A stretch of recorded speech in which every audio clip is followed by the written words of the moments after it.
Memang bersoalan kurban, saya jujur saja selama di Indonesia masih banyak salah pemahaman terhadap kurban. Dan saya pernah berkata, memang Islam kita di Indonesia Islam keturunan. Ya, jadi asal tahu saja. Ya, tapi dari segi belajaran, mohon maaf ya, kita terlalu jauh terhadap pemahaman. Yang saya maksud, kita melaksanakan sesuatu tapi kita sudah belajar, sudah tahu, bukan hanya asal saya dengar, saya lihat, saya bukan sebatas itu, tapi kita punya dasarnya. Dan ini kelemahan kita, di antaranya kurban. Saya pernah mendengar, bukan malah sering mendengar soal kurban dihitungkan beroran. Jadi keluarga suami istri sama 5 anak berarti jumlah 7, wajib sapi. Kalau kurang daripada itu, atau misal suami istri tidak mampu, boleh ini tahun kurban kambing atas nama suami, tahun depan atas nama istrinya. Ini hal keliru sebenarnya. Yang dihitungkan soal kurban beda sama akikah dan beda sama zakat fitrah. Zakat fitrah sama akikah terhitung beroran. Akikah laki-laki 2 kambing, perempuan 1. Kalau tidak mampu boleh. Kalau ada kembar, laki sama perempuan berarti 3 kambing. Tapi kalau tidak mampu boleh 1 kambing, tidak masalah. Dan tidak ada istilah sekarang saya kurban tapi nanti sisanya seolah-olah ada hutang sama Allah. Sesuai kemampuan kita. Di antaranya kurban. Kurban hitungannya berkeluarga, bukan beroran. Buktinya Rasulullah SAW dan juga cerita Nabi Ibrahim. Ketika Nabi Ibrahim mau sembelih Nabi Ismail, Allah turunkan apa? Mengganti sembelihan Nabi Ismail dengan ekor kambing dari surga. Berapa ekor kambing? 1. Padahal Nabi Ibrahim punya istri 2 dan anak. Ada istri Siti Hajar dan Sarah. Kemudian anaknya Ismail dan Ishak. Berarti semuanya berapa? 5. Kenapa Allah tidak turunkan 5 ekor kambing?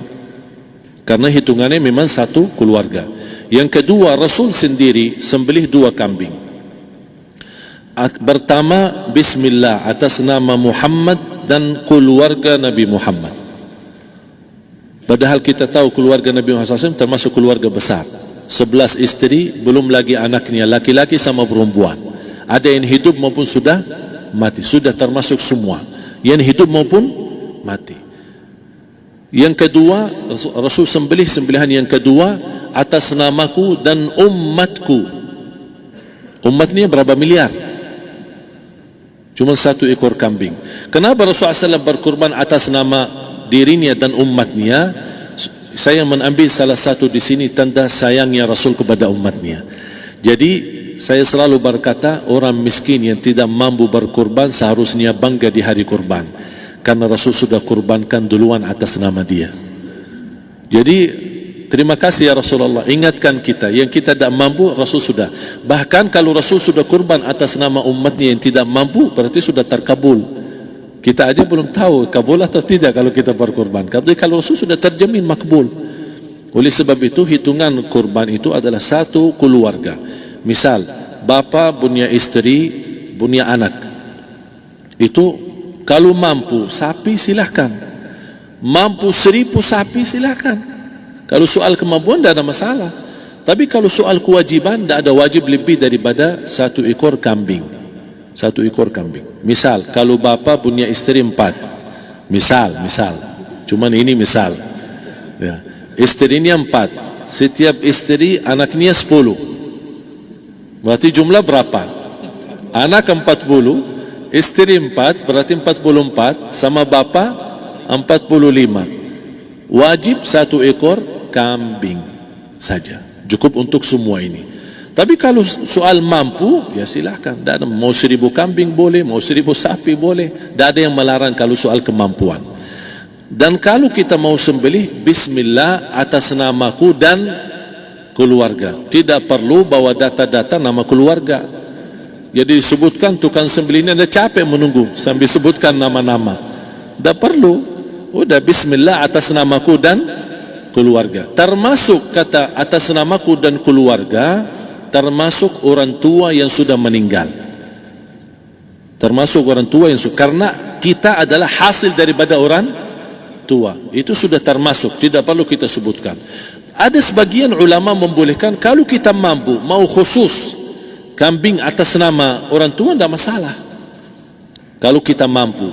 Tapi kalau kita tidak mampu, itu sudah termasuk orang tua kita bersama keluarga besar kita. Ini salah satu kenikmatan, dan ini termasuk juga sedekah yang berguna bagi orang yang sudah meninggal di keluarga kita. Wallahu ta'ala. Dan juga masalah panitia, bisa kita mewakili. Kalau kita tidak mengerti sembelihannya dan tidak mengerti cara bagiannya. Tapi ada satu sunnah yang termasuk kehilangan sunnah ini, adalah banyak yang tidak mau makan dari hasil kurban. Padahal itu sunnah Rasul.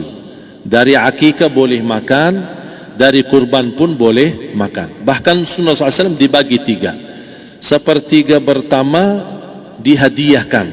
Maksudnya kata dihadiahkan kepada orang kaya. Misal tetangga saya tapi orang kaya, dia bukan miskin, tapi boleh saling hadiah. Karena inti daripada hadiah silaturrahim. Ada keluarga kita termasuk mampu, tapi saya kasih, ini alhamdulillah saya sembelih sapi.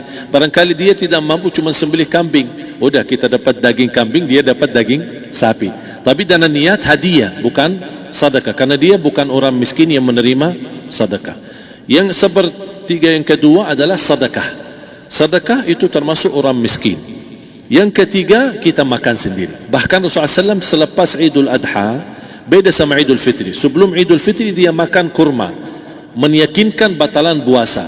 Tapi kalau Idul Adha tidak makan dan minum sebelum salat, kenapa? Bukan berarti tidak boleh.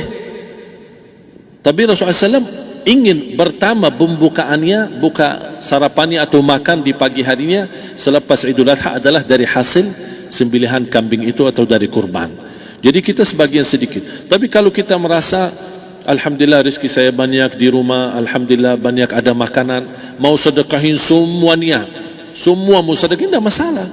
Tapi yang saya maksud, kenapa tidak kita sekali-kali hidupkan sunnah Rasul?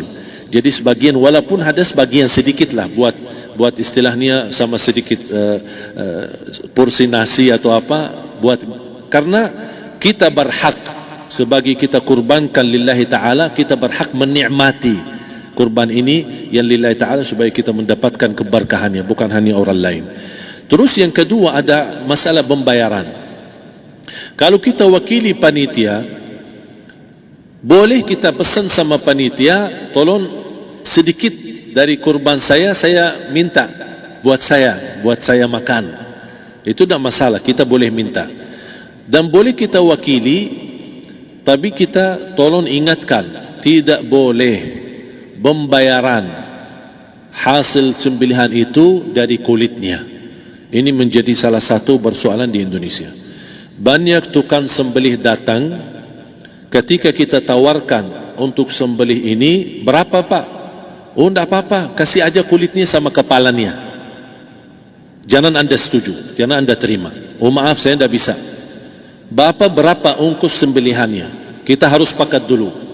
Tidak, saya ikhlas, tidak apa-apa, seikhlasnya. Tapi yang penting kepalanya sama kulitnya. Itu aja yang saya minta, yang lain tidak apa-apa. Tidak boleh. Tidak boleh. Kenapa? Karena ini kurban. Kata kurban berarti lillahi ta'ala, bukan untuk jual beli. Kalau kita sudah bayar dari bagian kurban, berarti bukan lillahi ta'ala. Harus kita jaga amalan itu. Tapi bagaimana cara jalan keluarnya? Kita harus sepakat, ijab kabul. Sepakat dulu, Pak, saya udah begini, saya kasih untuk sembelihan 50.000. Bapak setuju? Ya udah setuju. Selesai kan? Sudah sembelih, sudah potong, sudah semua. Lepas ini semua kita kasih ongkos 50.000 ongkos sembelihannya. Habis itu, Pak, kulitnya sama kepala hadiah buat Bapak. Itu dah apa-apa, dah masalah. Tapi bukan untuk bayar sembelihan. Faham maksud saya? Harus dibedakan supaya jangan sampai amalan kita kurban habis biaya, habis ini malah tidak diterima karena sudah kita bayar sebagian daripada kurban. Saya silahkan bayar apa yang kita sepakati, mau hadiahkan kepada dia karena kita tidak bisa guna. Buat apa yang kita mau gunain kulitnya? Tidak bisa. Tapi mereka, buat mereka lebih berguna, oleh karena itu kita bisa hadiahkan untuk mereka. Bahkan kita bisa juga kasih daging untuk mereka bisa menikmati sebagai sedekah. Wallahu taala alam.